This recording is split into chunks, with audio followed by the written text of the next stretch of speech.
Oh, it's loud.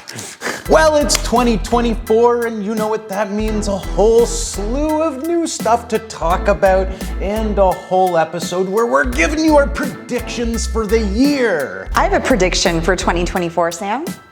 I predict you are going to get even hairier in 2024. Taylor God.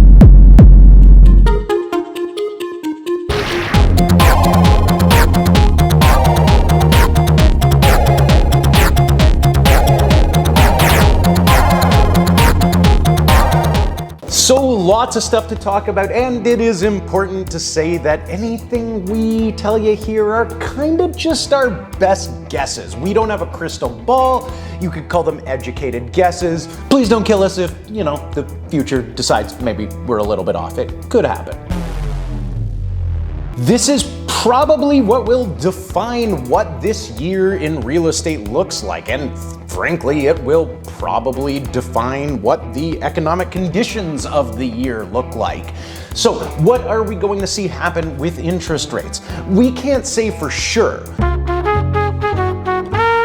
What we can say is that the best predictor we have of these type of things is the bond market, and currently, the bond market tells us that we should see multiple interest rate drops before this next winter at the end of the year. Is that going to happen? Well, hard to say for certain, but it is a decent bet to assume at the very least. It is pretty important to know that this probably isn't going to happen super early in the year if you're somebody who's on the fence about looking, buying, selling, and this is going to influence you. You might have some time to wait, but come Q3, Q4, there's a good chance we might see the impacts of this. Now, it is important to know, even with the bond market predicting one thing, it is a fickle indicator. This type of stuff can turn on a dime depending on global conditions, what is happening in the world. But this is us laying the gauntlet down and us saying we predict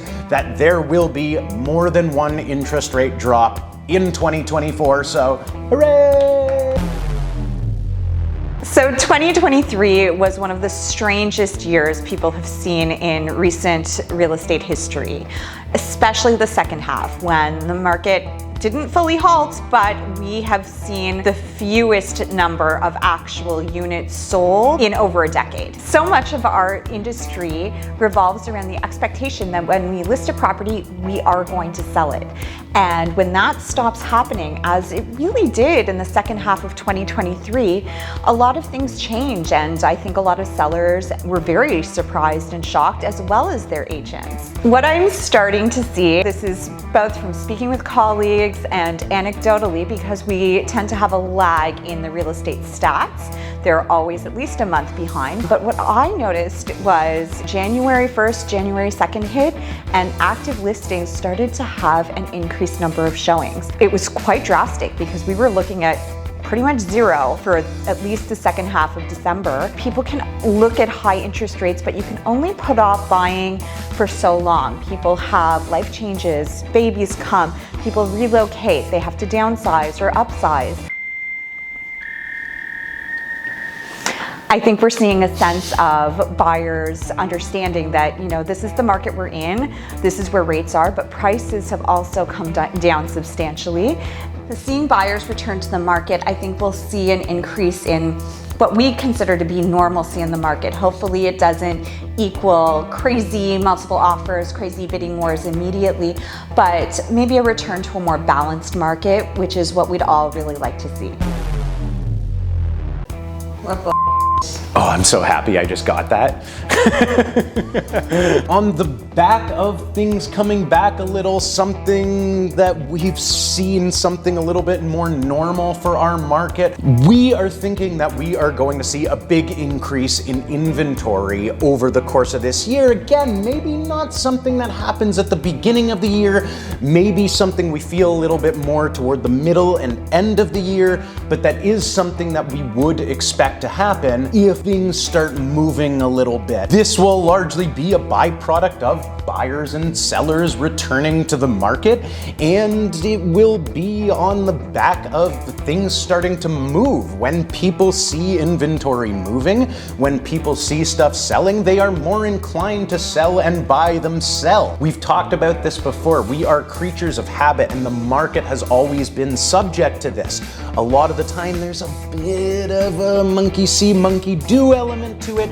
People don't often want to be the first domino to fall, but when they see that domino fall, others tend to follow. We had one of the slowest seasons in recent memory toward the end of 2023, and this meant that a lot of people who would have otherwise sell or tried to sell did not, and you can be certain that those people, once conditions start coming back to how they would expect, are going to come back to market. This is also going to be a large contributor to the increase in inventory we're likely to see. So this actually started December 1st, but I think we're going to start to see the implications early this year. TRESA, which is the Trust in Real Estate Services Act, introduced a lot of rules, and this is a consumer protection that governs real estate. So we have a lot of new rules. What's important to talk about, and I'm only going to touch on one of the points because there are a lot of changes, but one thing that I think the general public will be really interested in is, up until now, the way we held multiple offers, there was no disclosure allowed in terms of the contents of other offers. So if you made an offer, we were not allowed to disclose any details about competing offers, price, conditions, closing date.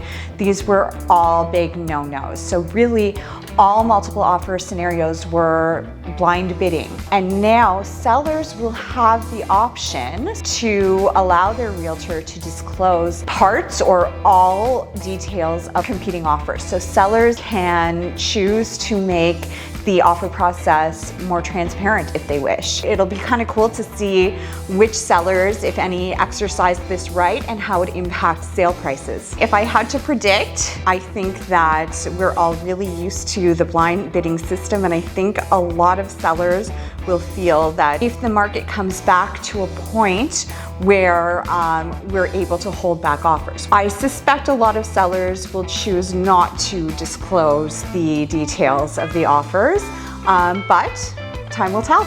Those are our primary predictions for this year. Do they all come true? Well, only time will tell. We'll have to see. We'd like to think that it's from an informed perspective, but again, only time will tell to see if we got this right. For now, you want to just like tell them we're leaving and something like, okay, bye. I'm gonna go eat my sushi. Yeah, great.